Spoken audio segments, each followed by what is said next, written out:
Hey ladies, today is my best friend's birthday. It's August 15th. My best friend's name was Valerie. I've talked about her in past videos a long time ago. I just want to say happy birthday to Valerie today. She is deceased. She's been gone for about, my God, it's been a long time now. It's been about 9 years. I can't believe it's been that long. Let me tell you a little bit about her for those of you who don't know.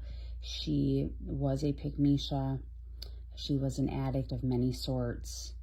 And she was my best friend since we were about 5 years old. That's when we met. And we have quite a history. We had quite a history together. She was a mother of 2 children, actually 3. One passed away. She had a really tough life, and when she passed, she really inspired me to understand addiction. All kinds of addiction, including love addiction, which we call pick-me-sha. We call that pick-me-sha-hood. Pick-me-sha is a love addict. That's what that's about. And Valerie was all of these things, and so am I. And when she passed away, that was a really great example for me to show me what could happen to me if I kept living the way I was living. Unfortunately for Valerie, she never really got the help she needed. She wasn't really that interested in self-discovery, self-improvement. She was too caught up in her love addictions and all her other types of addictions, whether it was food or drugs or, all the other things people get caught up in when they are addicts. Because with addiction, ladies, it's not just one thing. We're not just addicted to one thing. On Monday, it may manifest as love addiction. On Friday, it may manifest as shopping addiction. Next month, it may manifest as smoking addiction. It may manifest as food addiction. Addiction is addiction. Whether you're addicted to men, their validation, their attention, coffee, carbohydrates, whatever it is. Addiction is addiction. It comes from the same place inside of the brain. An addiction is a symptom of unfulfilled highest values and trauma. So we'll talk more about that later. I just kind of want to stick to just honoring my best friend Valerie and saying happy birthday to her. And her life was for something. It really was. She taught me so much about what's important and what I need to work on for myself, for my children, for my subscribers, for anybody who might be looking up to me, like people in my family, younger people in my family. I don't want us to end up like Valerie. I don't want us to end up dead in the ground at a young age because we didn't even know we were addicts. Valerie went through a lot with her pick-me-sha-hood. She went through a lot of things she didn't have to go through, but she needed their love so badly. She got herself incarcerated, lashing out on boyfriends that were doing the things that Dusties do. She was so in love at one point when she was a teenager. She had a boyfriend who sold drugs, and he started her on them at a very young age. And why'd she do it? She loved her boyfriend. She wanted to make him happy. She wanted to do what he was doing. She wanted his attention, his validation, his love. And they ended up in all different types of domestic disputes when she was just a teenager. And, like she got so heated one time, so upset over whatever he had done. I don't know if he was cheating or whatever it was, but they ended up in domestic disputes, and she lost control of her emotions. She was the opposite of unbothered. She was very bothered. She lost control of her emotions, and she did some illegal, violent acts, and she got herself incarcerated. She got herself a criminal record over Dusty. Yes, she got herself hooked on drugs because of a Dusty. I remember seeing her maybe a year before she passed away. There was this one time, I don't know how it happened, but I don't even know why she didn't call me and tell me what happened. By this point, she was hiding a lot of things from me because she was not proud of her situation. We both ended up at the same gas station at the same time, and she had a blood stain on her back. She was pumping gas, and I walked up to her, and I had literally just seen her 3 days before. She wasn't telling me what was going on in her latest relationship. She had told me a little bit, but she was embarrassed and ashamed that she kept going back to this particular Dusty she was with, and she was pumping gas. I walked up to her. She had a blood stain on the back of her shirt. And I said, "Oh my God, what is going on?" And she showed me. She literally had a stab wound in her back, right by her shoulder blade. Her boyfriend earlier that day literally stabbed her with a knife. And she had such low self-worth at this point in her life, and she was just so caught up in her addictions, and her mind was just so filled with so much crap. She couldn't even love herself enough to go to the doctor. She's like, "No, I have to get to work. It's not that bad." She had a huge blood stain on the back of her shirt, and all she could worry about was getting to work because she still had 2 kids to feed. She had 2 mouths to feed. She was never, ever in a good financial situation because she was always dating dusty men that didn't really do much for her. She was footing all the, she was taking care of bills pretty much by herself. The responsibility always fell on her. There was never enough money. That day, she was actually driving around with literally no brakes on her car. She's like, "I have to get to work. I have to get some money to get my brakes done because I got to get my kids to school." She's like, "I can't go to the ER."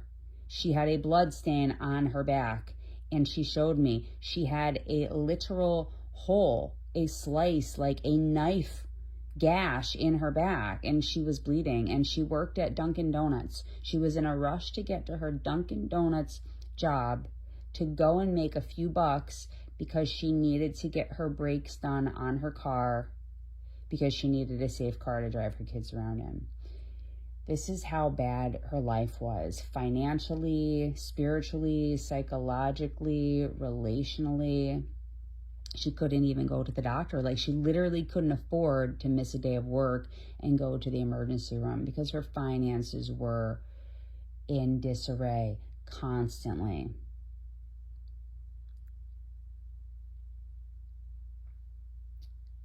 And that is because of the lifestyle she lived.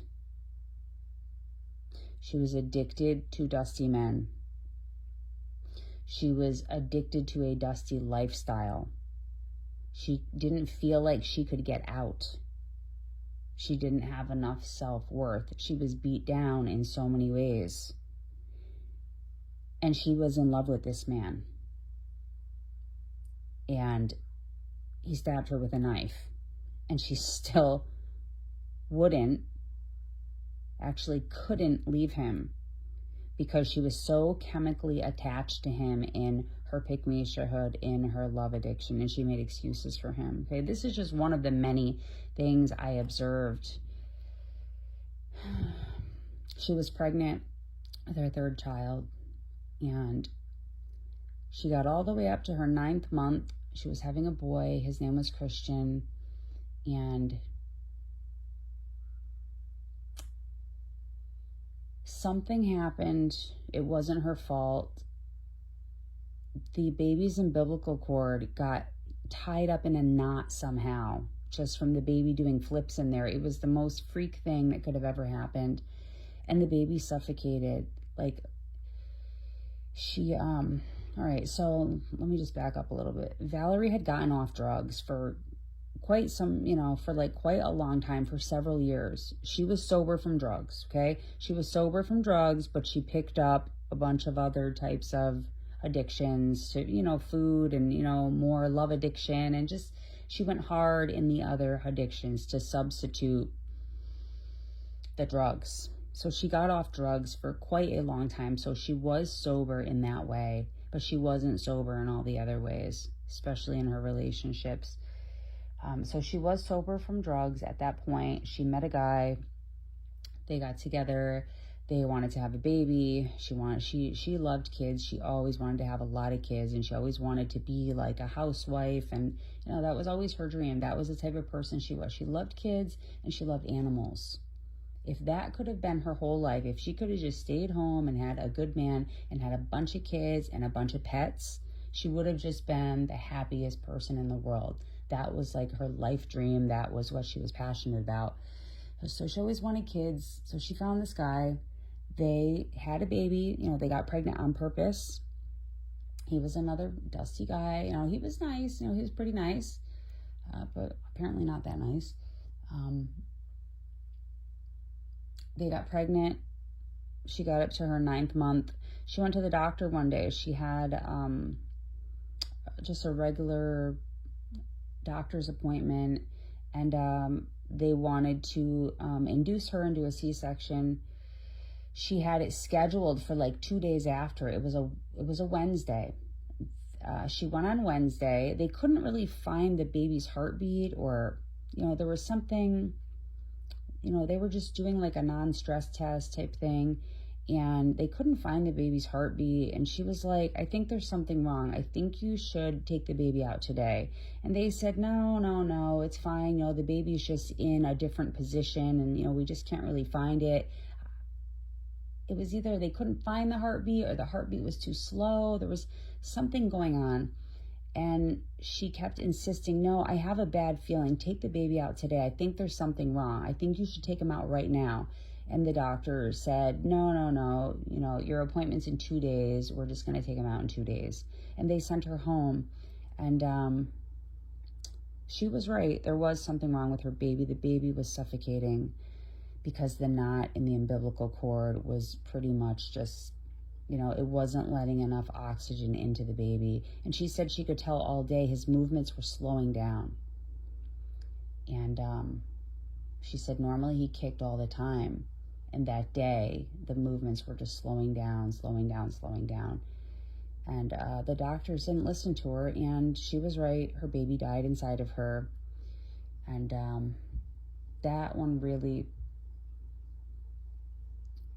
that situation really messed her up. She was really, really depressed after that. They had to take the baby out on Friday. Well, no, I don't remember exactly how it went. This was so many years ago. They had to, they determined the baby was dead inside of her. Oh God, yes, this is what they did, because she called me. She called me and told me to come and be with her because she found out the baby was dead. And I rushed over to her house. She was sitting on the porch crying. She's like, the baby is dead. She had a baby shower coming up that I was throwing for her. She's like, she called me. She's like, well, you don't have to have the baby shower because the baby's dead. And I ran over to her house, and we just sat on the porch with her big 9-month pregnant belly. And, it was just miserable. It was so miserable to see her like that. And the fact that the hospital, they sent her home alone, to drive herself home alone, to make arrangements for the baby, to make like funeral arrangements, because in that type of situation, when the baby was pretty much full term, you can have a whole funeral. That's, kind of a standard thing. So yeah, it was really bad. It was really bad. And so she went back to the doctor a couple days later. They left the baby in her. I think it was 2 days or 4 days. She had to leave the baby inside of her, dead, knowing it was dead. And then she went to the hospital, and they actually gave her an option. They were like, you can either birth the baby or we can do a C-section. And she didn't want to go through the birthing process just to have a dead baby. So they did a C-section. They took the baby out. And one thing they did that was really nice was at this particular hospital, if you gave birth to a dead baby, they would let you stay in the hospital for 4 days, and you could actually hold your baby and keep the baby in the room with you and have all your friends and family come and see the baby. And at night, they would take the baby and put the baby in the cooler so that its body wouldn't rot so quickly, and there would be enough time for family members and friends to come and see the baby. And he looked like a sleeping baby. You couldn't even tell he was dead. He looked like a sleeping newborn baby. He was perfect and beautiful. He just wasn't breathing. Yeah. So we stayed in the hospital for 4 days, and everyone came to visit her and the baby, and she would even change the baby's diapers. Apparently, when this happens, when a baby is born and it's not alive, it still poops. It still defecates.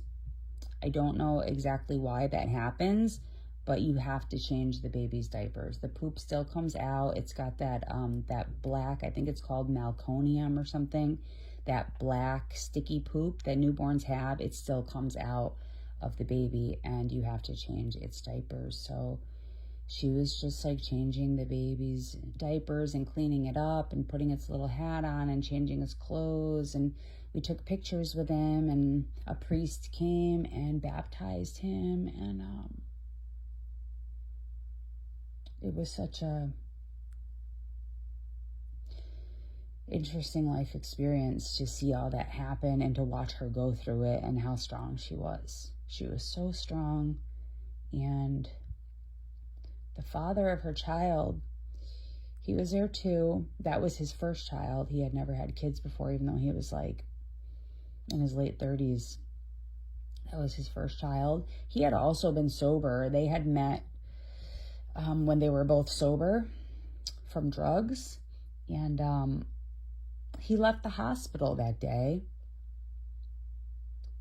And he said he was just going to Dunkin' Donuts to go get some coffees and bring them back. He was gone for hours, and we sat there just looking at each other, holding her dead baby wrapped, swaddled in his little blanket and his little hat on. He just was the most precious, quiet little baby that just never woke up. And we just sat there and we held him and looked at him and looked at each other in silence for hours, waiting for the baby daddy to come back. We knew what he was doing. We knew he was not just getting coffee, because coffee doesn't take hours. He went out to go use. He broke his sobriety. He went out to the streets and got some really bad stuff and started using again, because she was such a pygmesia and she was in so much pain because of what happened with her baby. She actually stayed sober. She stayed sober right then. She needed to have strength for her other children, for her man, for the whole situation. She was the one that delivered the dead baby and went through that, and she actually stayed sober. She did not use drugs. He started using drugs, and she didn't want to put him out, because he started using again, because literally his only child just died. And it was hard on him, and she felt bad for him.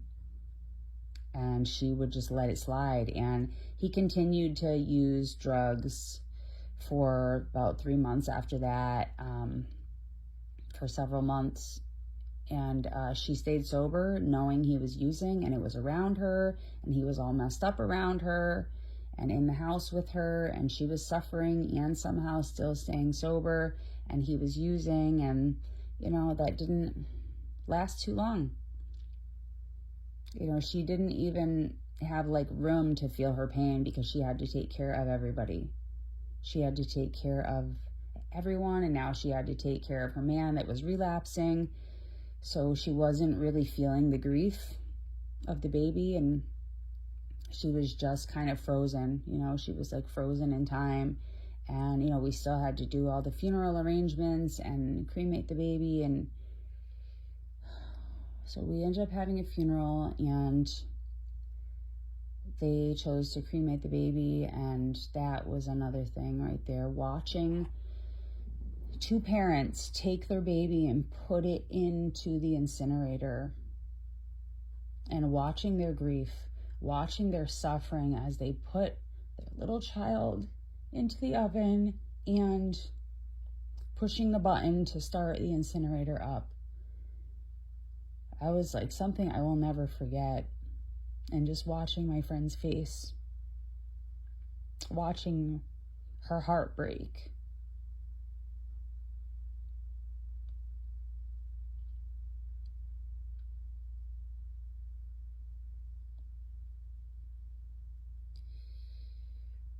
She went through a lot. She really did. And that's not even that's just near the end of her life story. There were so many other things throughout her life that were just miserable. It's this woman had a black cloud, a gray cloud hanging over her head wherever she went. But she lived a low-value lifestyle, and it attracted more low-value things and people and situations and financial problems and addiction problems to her. She was vibrating on the frequency of addiction and death.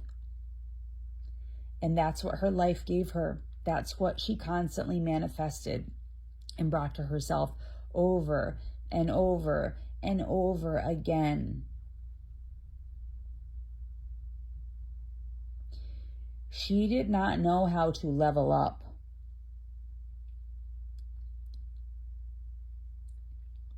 She kind of had the desire to,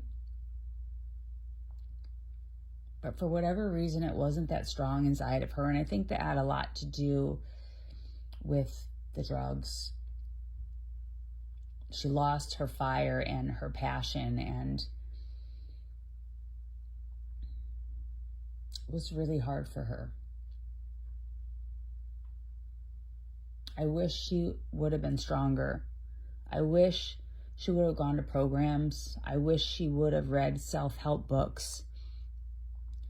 I wish she would have had the strength to leave these men in the beginning when they showed red flags from the beginning. Before they pulled knives on her, and before they choked her, and before they hit her, and, before they offered her drugs. And I wish she would have had the ability. Her gauge was definitely broken with men.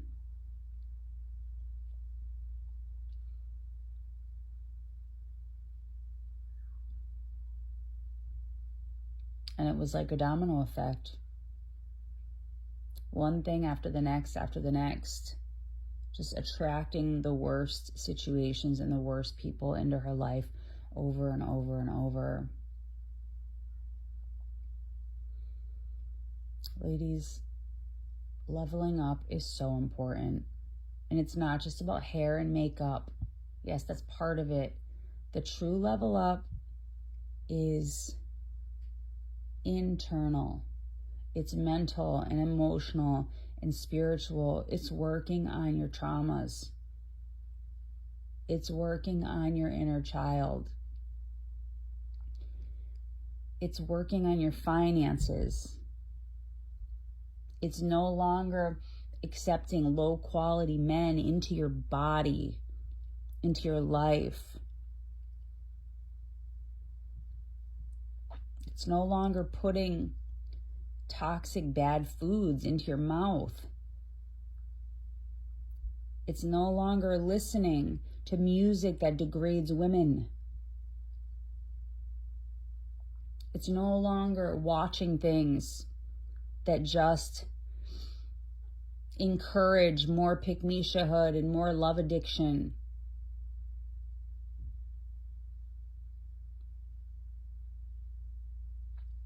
It's going to therapy if you need it. Going to programs if you need it. And heck, even if you don't think you need it.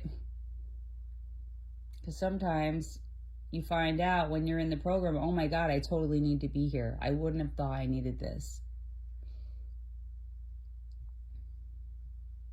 It's about having some type of spiritual practice in your life.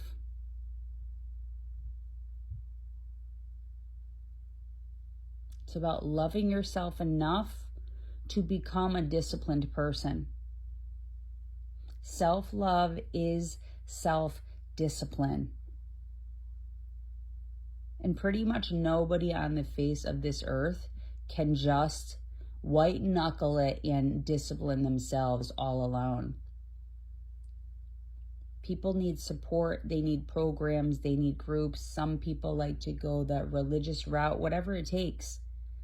Get into a group. You have the power of the internet, and everybody has a phone on them. You can find these groups. You can find these groups of people that are working on themselves. That's how people get the strength they need to become self-disciplined.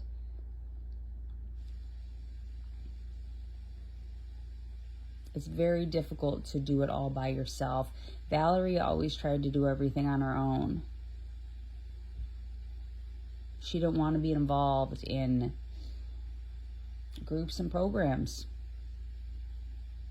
She thought she could just figure out her addictions on her own. She thought she could just figure out her relationships on her own. And she couldn't. And there's proof. She's dead. She's literally dead right now. She's gone from this earth. She is dead. And she's got 2 kids who don't have a mother and 1 kid that's dead. Don't try to do this life by yourself, ladies. Don't try to figure out everything on your own. There's no prize at the end for that, I promise you. You'll still get the credit you deserve. Even if you get help, it doesn't make you a loser to reach out and get professional help and get group help or spiritual help.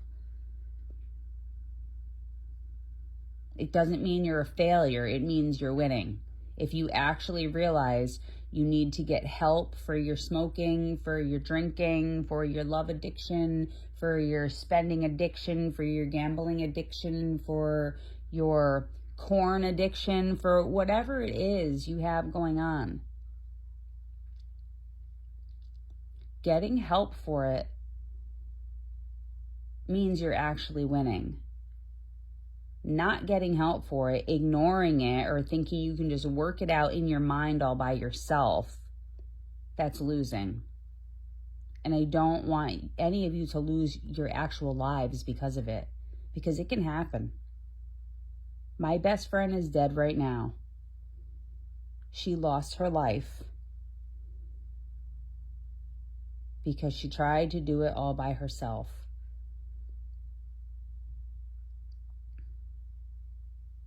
You don't get extra points for doing it alone. You really don't.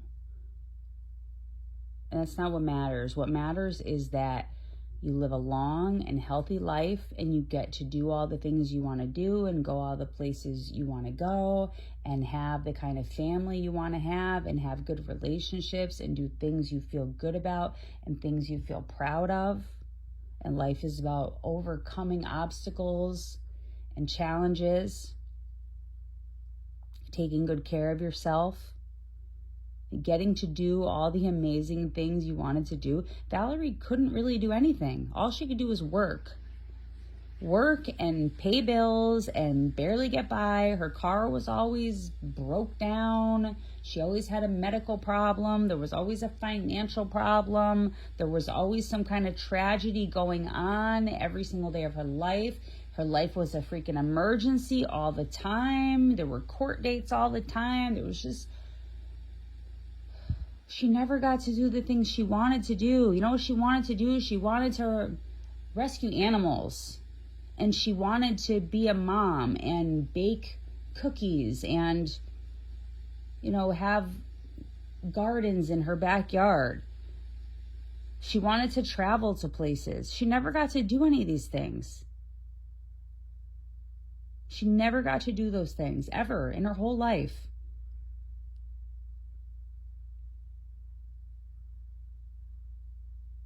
She could have, though. And her death woke me up.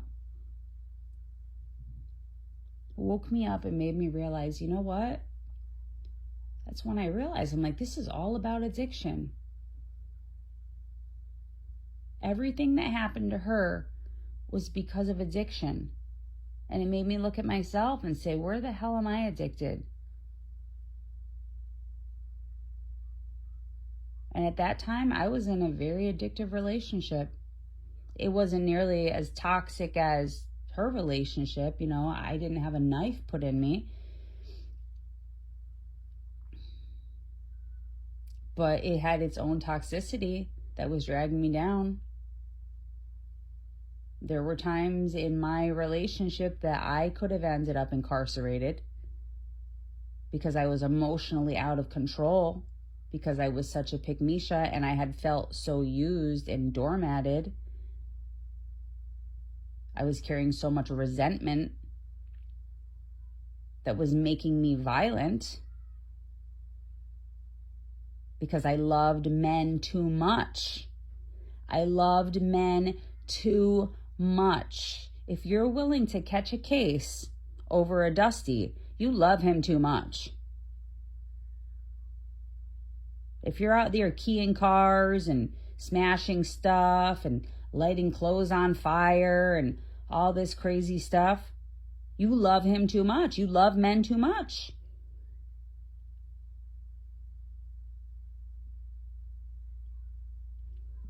My best friend's death woke me up.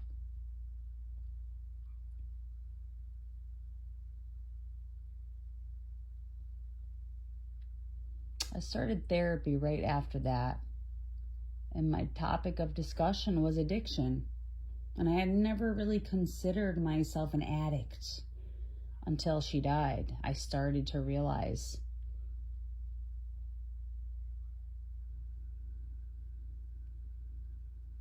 She had quit the drugs. She had quit the drugs for many years, but she was still an addict. But I didn't know all this other stuff was addiction. I thought only, drugs and alcohol are addiction. No. All the other things are addiction too, including relationships with dusty men. In fact, I think relationships, pick-me-shahood, relationships with dusty men is even more addictive than the strongest drugs you'll ever find on the street.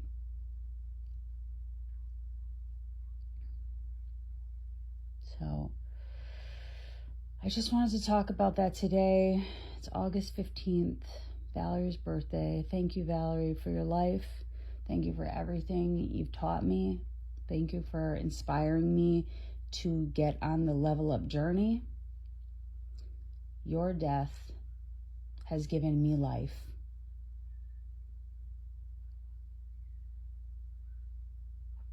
We miss you. And your kids miss you.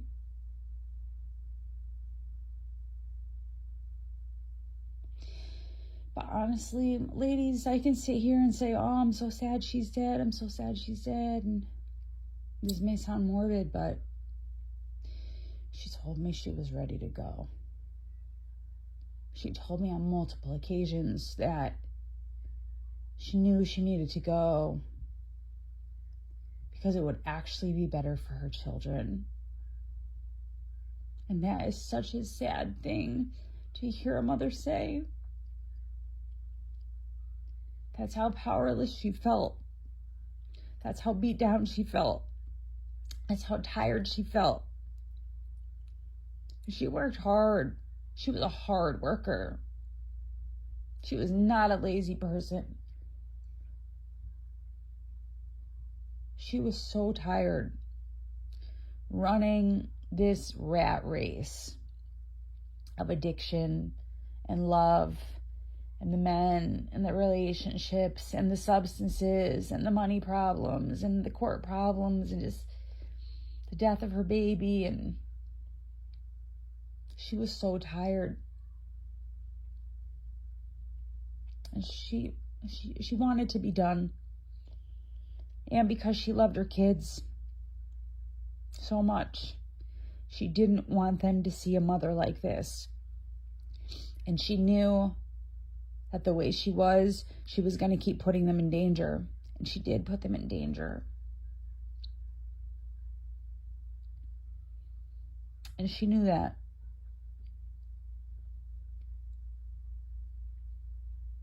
But she told me she needed to go. So can I really be that sad that she died?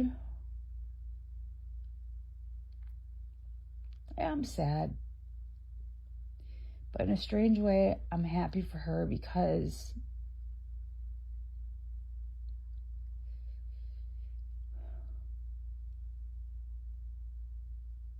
she doesn't have to run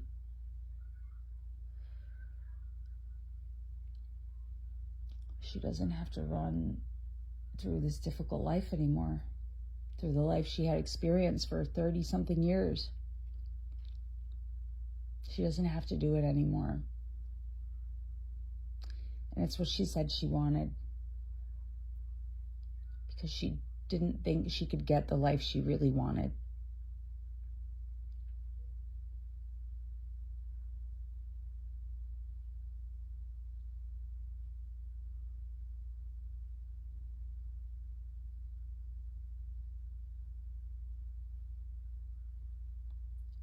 Yeah, she gave up on her dreams.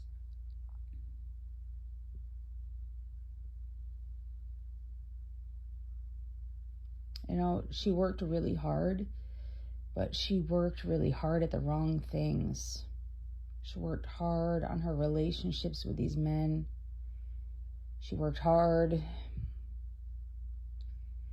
going to court all the time, getting herself out of trouble all the time for the domestic disputes and the car accidents and all the stuff that she would do when she was in disarray, when she was crying over these men or drinking too much because of these men and crashing cars. And she worked hard in court, getting herself out of trouble in court multiple times. She worked hard getting off substances. She worked hard on these relationships with these men. She worked hard raising kids by herself. She was always working hard. She worked hard at jobs. Like, this girl would work long hours. She did not complain. She just busted her ass in the shittiest, like, minimum wage jobs. And she worked really hard until she couldn't do it anymore. She burnt herself out at a young age. All that hard work should have been spent leveling up. It should have been spent in therapy, in the programs, in the addiction groups. That would have been more productive, instead of spending 60 hours a week fighting with your Dusty and having to work extra hours because he's not bringing money in. And she could have spent, even only 20 hours per week getting the mental help she needed.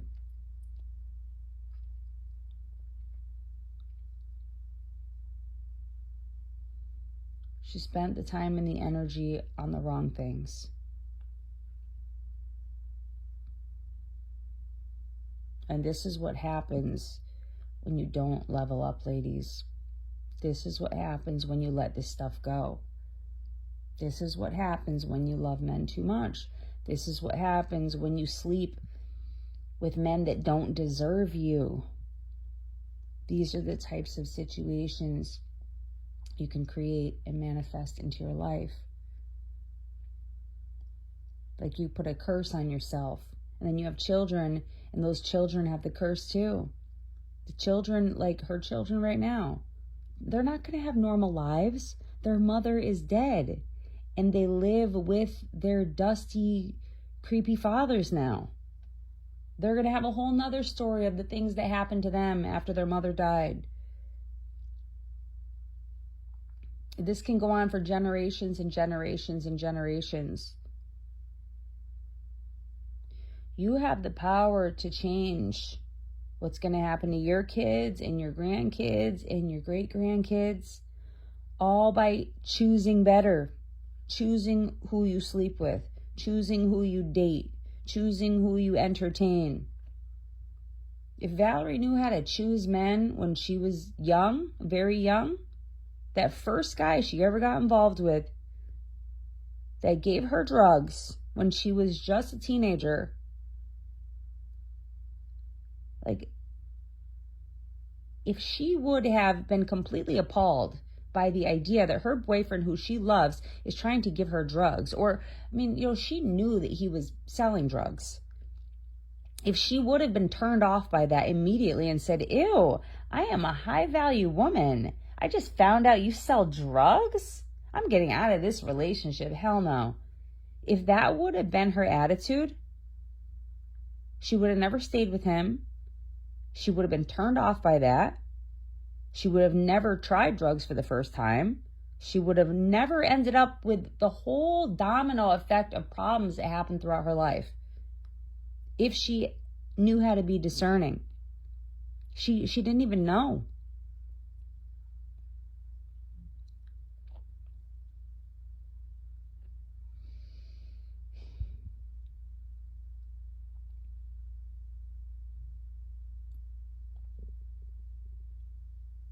Level up, ladies.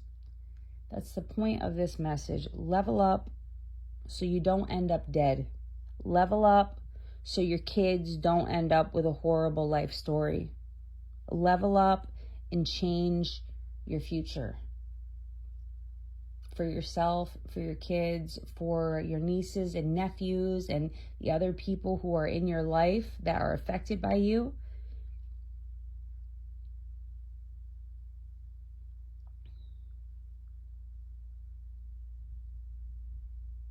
Okay, ladies, I have to get going. So happy birthday, Valerie.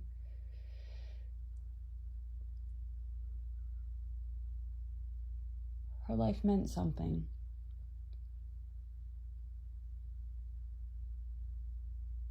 It really did.